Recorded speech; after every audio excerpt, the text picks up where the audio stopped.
Hello friends, welcome to the today's session on separation techniques 3. Today we will be discussing more about electrophoresis and how to separate proteins by using electrophoresis. Okay.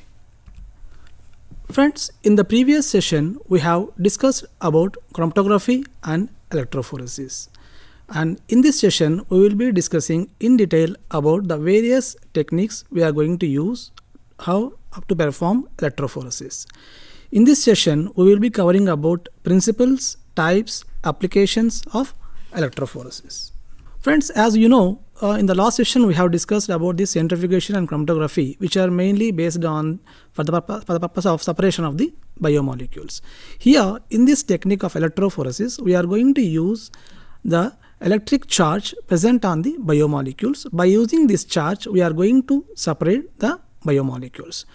Here we know that various biomolecules possess charge at different pH, and the molecules with charge can be separated by using electrophoresis. If you look into the history of this electrophoresis, in the year 1861, Quincke is the first scientist who measured the electrophoretic phenomena. Later, the Swedish scientist Tiselius, he popularized the technique and received Nobel Prize in the year 1948 for the separation of serum proteins. So in this session we will be discussing about the principle of electrophoresis and the different types of electrophoresis, and along with this we will be discussing more about the paper electrophoresis and as well as the SDS based electrophoresis. Let us see how these techniques work. Coming to the basic background of this technique, the term electrophoresis denotes migration of charged particles.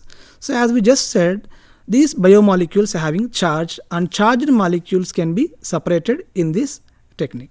And coming to the basic principle of electrophoresis is mainly based on the separation of charged particles in the presence of an applied electric field. Here you can see electrophoretic system, a hypothetical electrophoretic system, where in this system you can see there are two electrodes, one is cathode, the other one is anode, and in the middle of this system we can find some molecules, atoms and ions with different charges. So when you supply the power through this system, what happens?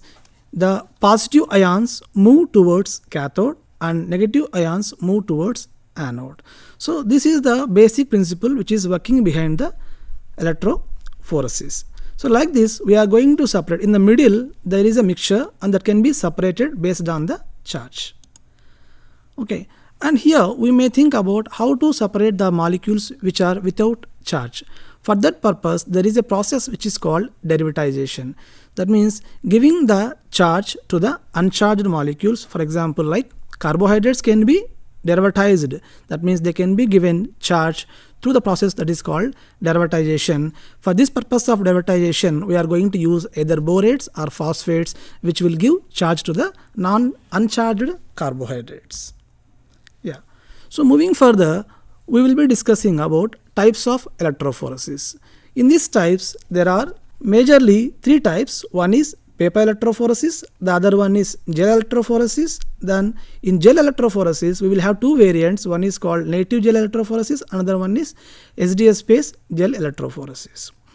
Okay, so irrespective of any type of electrophoresis, the common thing is there is a buffer system which is essential to maintain the ionization state. Since we are talking about the charged molecules and to separate them, so to give charge to these molecules, the buffer is a crucial thing. And along with this, we should know that the electrophoresis can be performed in two types. One is a vertical electrophoresis, another one is horizontal electrophoresis. And before proceeding further, let us have few factors regarding the electrophoresis. Key factors which are influencing electrophoresis are like this. One is charge, the other one is size, and the other one is shape, will affect the electrophoretic mobility of a molecule. For suppose if you are performing electrophoresis, so you should take care of the charge, size and shape of the molecule, because these are the three major factors which will influence the electrophoretic mobility. Okay. So now friends, in this slide you can see there are different supporting matrices which we are going to use to perform electrophoresis. So for example, these electrophoresis matrix is nothing but a supporting material which is porous in its nature and which is having different pore sizes. The majorly used gel materials are made up of either agarose or the other one is polyacrylamide. The first one, coming to the agarose, so here the structure of agarose is like this, and this is a unit. Here we are showing a unit of the agarose, and this sulfated agarose is a key element in the development of electroosmosis. The second one here in this picture you can see that is polyacrylamide, and polyacrylamide is a derivative of both acrylamide and methylene bisacrylamide. Okay. Here, in the presence of free radicals generated by the addition of APS, we are going to form the polymer of acrylamide, that is called polyacrylamide. In this entire reaction, TMAD is going to act as a catalyst, whereas APS is going to provide free radicals to carry out the reaction. So this is about the support matrix which we are going to use in electrophoresis. So as we said, in this session we will be focusing more about separation of proteins. So let us first begin with the separation of serum proteins, that is by using paper electrophoresis. The various components required to perform serum electrophoresis are like this. So one is supporting media, nothing but the Whatman number filter paper. The other one is electrophoresis apparatus. The other one is power pack, and then buffer system, bromophenol blue, and acetic acid and absolute alcohol. So these are the major requirements to perform the paper electrophoresis. In this picture you can see a sketch of how to perform paper electrophoresis. So in the topmost picture you can see there are a buffer system in two different tanks, and in the middle we are going to have a paper. On this paper we are going to put the serum sample, and the moment you allow the current to flow through this buffer system, that buffer system, the electricity will again passes to the paper, which will enable the proteins present in the paper get separated. Okay. In the bottom you can see how the proteins after separated appears, that means the fractions of serum proteins. If you see here, the protein fractions are like albumin and globulin, like globulin alpha 1, alpha 2, beta and gamma. That means here what we are trying to convey is the serum which we find like a colorless and transparent solution. When you subject for this electrophoresis, you are going to identify different bands through paper electrophoresis. That means here we are going to separate the proteins which are present in the serum by using paper electrophoresis. And the instrument you can see on the rightmost corner of the slide, the instrument which appears, which looks like for the paper electrophoresis. Okay, and various conditions to perform this paper electrophoresis are like this. That means you need to have 7 to 10 microliters of fresh serum, and we need to provide a voltage of 180 to 200 volts, and we need to carry out the procedure for 6 hours. And once the electrophoresis is done, we are going to dry the paper in hot air oven. So after drying we are going to stain the paper, and after staining we are going to destain the paper. Finally we are able to see the separated serum proteins. Okay. Yeah. So since we are talking about separation of serum proteins, so we will be discussing the other type of electrophoresis technique which is used for the separation of serum proteins, and this is nothing but the SDS based electrophoresis, that is sodium dodecyl sulfate electrophoresis. And let us see the details of this technique. Here the fundamental thing which we need to remember is proteins generally available in polypeptide forms, and moreover to maintain the protein structure, proteins will have various types of bonds like hydrophobic bonds and disulfide bridges and hydrogen bridges. If someone is interested in separating the proteins, they definitely need to break the bonds, then only they will obtain the individual polypeptide chains. So for that purpose, SDS is mainly useful for studying the individual subunits of a protein. So as we said, this SDS is a detergent which is responsible to break the hydrophobic bonds, and similarly in this SDS electrophoresis we are going to use urea also, and this urea will responsible for breaking the hydrogen bonds, and whereas beta mercaptoethanol is responsible to break the disulfide bridges. So all these three agents we are going to use in SDS page, which will break the desired respective bonds. So before going to see how this electrophoresis is going to work, let us have a brief demo about the apparatus and its appearance and the structure. Yeah.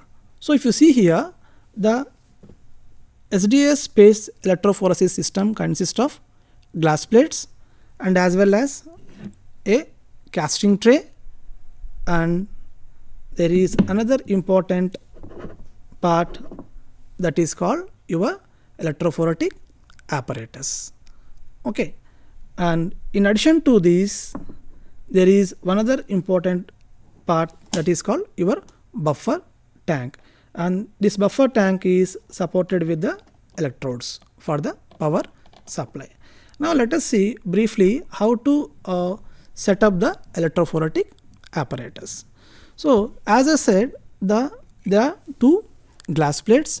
You can see one is a complete glass plate, the other one is with a cut, and we are going to join these two glass plates like this. Okay, and after that we are going to insert this glass plate in the casting chamber, gel casting chamber like this, and then you can tighten the screws of this gel casting chamber. So once the screws are tightened, see there is a space in between the glass slides, the back one and the forward ones. Okay, now we are going to pour the gel in between the space present here. Okay, so after pouring the gel, before the gel gets solidified, so this is the one which we call as comb plate or comb jig. Okay, now we are going to insert this comb. You can see here this is similar to that of the comb which we used to for what is called as dressing your hair.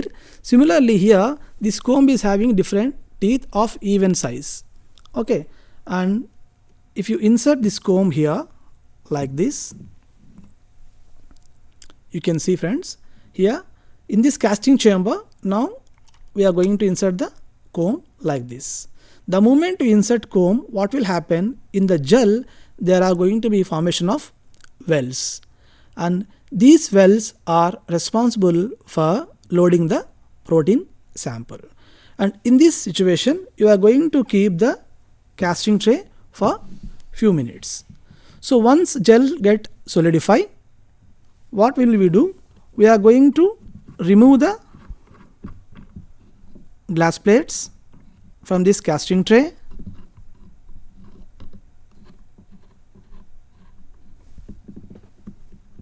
and then remove the comb and take the glass plates along with the gel.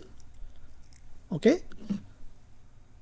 and now you are going to place these glass plates in the electrophoretic chamber.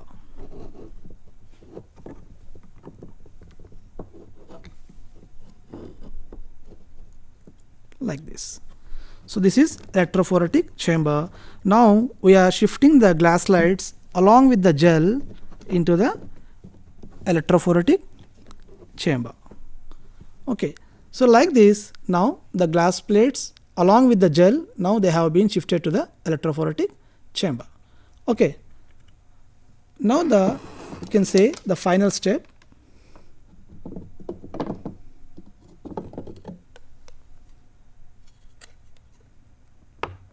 So in this we are going to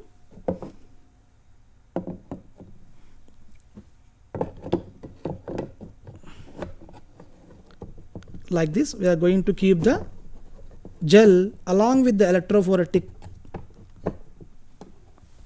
system into the buffer chamber, and now we are going to fill the chamber with the buffer.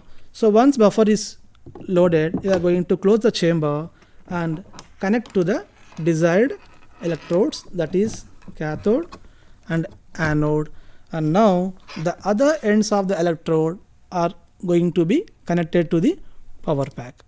So once you switch on the power, the electricity will go through the gel and the proteins will separate based on the charge. Okay, after that, size. So like this, the factors which we have discussed already, like charge, size and shape, they will decide the separation of the proteins present inside this gel system. Okay, so this is how your electrophoretic apparatus looks like. Okay, so now friends, coming back to the presentation part, here you can see the SDS page apparatus. The typical apparatus looks like this. So one is the tank, as I said just now. So there is upper one is a buffer tank and lower one is also a buffer tank. Okay, and in between there is a glass slide.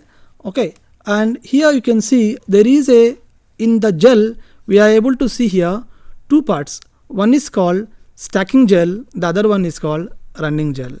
So the first one is stacking gel.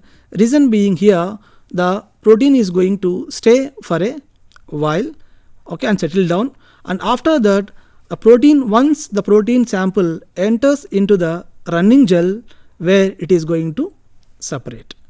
Okay, so and here you can see on the left side of the image, you can see how the power is going to flow. That is the flow of electricity. So from cathode to anode, the power is going to flow like this, and along with this power the proteins are going to be separated based on their what is called size and charges. Yeah, so here we are trying to explain you how the electrophoresis system, the procedure involves. So we have already had a demonstration about the various components and how to pack the system and how to run the gel also. Here for a brief information, the protein sample which we are going to separate need to be mixed with sample buffer, and the sample buffer consists of bromophenol blue and SDS and beta mercaptoethanol. And along with this, when you mix the protein sample with the sample buffer, the protein completely gets denatures. The aim is to break the protein into individual polypeptide chains, and the SDS present in the protein sample, that is a sample buffer, imparts the net negative charge to the protein, and whereas the bromophenol blue acts like a tracking dye which is helpful to monitor the flow of the electricity. And after this we are going to what is called run the electrophoretic system for few minutes. So once the tracking dye reaches the bottom of the glass slide, we are going to stop the electrophoresis. Okay, here you can see how the system of electrophoresis which is connected to the power pack can be look like. So here in this image on the left side you can see a power pack, and this one is the electrophoretic apparatus, and the blue band here you can see is nothing but your tracking dye which is moving from top to bottom. Okay, so once this tracking dye reaches the bottom of the glass slide, you are going to stop the flow of current and remove the glass plates from this electrophoretic chamber. And here on the right side you can see the pattern before electrophoresis and the pattern after electrophoresis. Here this first one shows that is before electrophoresis. The samples are loaded into the wells, and the wells which are formed by inserting the comb. Once you allow the current to go through this gel, so you can see the other one, the rightmost side part of the gel, which is like proteins get now separated. The individual dots indicating here the separated proteins. So that's how you look like, but before separation and after separation. So so far we have discussed about how to set the apparatus and how to run the gel. Now let us see how to visualize the protein present in the gel. So for this purpose, if you see here, the proteins start migrating towards anode, okay, and the smaller proteins will move fast, whereas the larger one will move slowly. So as we said, there is a limiting factor in this electrophoresis, that is the size. Apart from charge, size is also a limiting factor. That's why smaller ones will reach the bottom earlier, whereas the larger one will come later. Okay, and then once the tracking dye reaches the bottom, here you can see the tracking dye which is reaching the bottom of the gel. On the right side of the picture you can see the tracking dye. Okay, So once it is there, then you are going to take the gel out of the glass slides and you are going to perform what is called destaining. Okay, so through this destaining, you are going to remove the unbound stain towards the gel, and the destainer is nothing but 7% acetic acid. So this removes the unbound stain, and you can see here in the right side of the slide, you can see the clear gel bands. Okay. So in this table, we are explaining you the various types of stains which are available to perform various types of visualization patterns. For example, if you see, if you are performing proteins, separation of proteins, then you are going to use either bromophenol blue or Komatsu brilliant blue or dancyl chloride or aqueous aniline naphthalene, then sulfonate and lismane green. So these are the various stains which we are going to use to perform the what is called as detection of proteins through electrophoresis. On the right side, you can see the remarks also. So some of the stains are like which are just to give you a visual impression whether protein is there or not, and there are some more which will give you the fluorescence property also. And here the second part is nucleic acids. So for nucleic acids, the stains are like nigrosin, ethidium bromide, methylene blue and methylene green and lanthanum acetate. So these are the various types of stains which we are going to use for visualization and detection of presence or absence of the nucleic acids which are separated. For example, if you see the ethidium bromide, so which is useful for the visual purpose of the DNA, and the bottom ones are like lipoproteins and polysaccharides. So if you notice in this table, by using electrophoresis, we were able to separate all sorts of biomolecules ranging from proteins, nucleic acids, that is again DNA and RNA, and then lipoproteins, that means a part of protein and lipid, then polysaccharides. That means by using electrophoresis, we can separate the charged molecules based on their electrophoretic mobility, size and shape. Yeah. So friends, so far we have discussed about paper electrophoresis and as well as SDS based electrophoresis. Now we will have a glimpse of native electrophoresis, that is but what is normal page. That means the major difference between the SDS page and the page is the absence of sodium dodecyl sulfate. Okay, let us see the details of the normal page. So as we said, this page stands for polyacrylamide gel electrophoresis. As we said, it is prepared without the addition of the SDS. And this page is widely used to study enzymes, and especially remember, when you are going to use page for enzymes, the reason why we are not adding SDS is here SDS denatures the enzymes and we may lose the activity of the enzyme. That's why for separation of enzymes, we will be using only native page, native gels. And the other point here is, in this native gel electrophoresis, all proteins bear the original charge. So we are not going to give any additional extra charge by adding some SDS, some other agents, but whatever the charge present on the molecules is going to be used for performing the separation. The other one is here, the remaining steps are similar with that of the page and SDS page. One more important point to be remembered here is, so after separating the enzyme, especially by using this page, we are going to soak the gel in a solution which is consisting of the specific substrate towards that specific enzyme.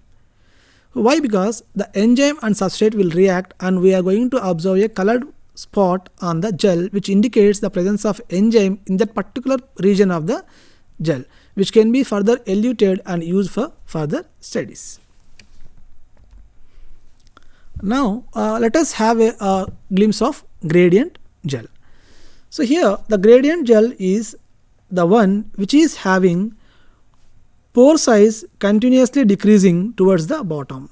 So just now we have discussed about various sorts of gels and the type of gel. So here the gel which is having a pore size which is decreasing towards the bottom of the gel, that is the gradient. That means there is a variation in the size of the gel from top to bottom, and this gradient is achieved by increasing the concentration of acrylamide.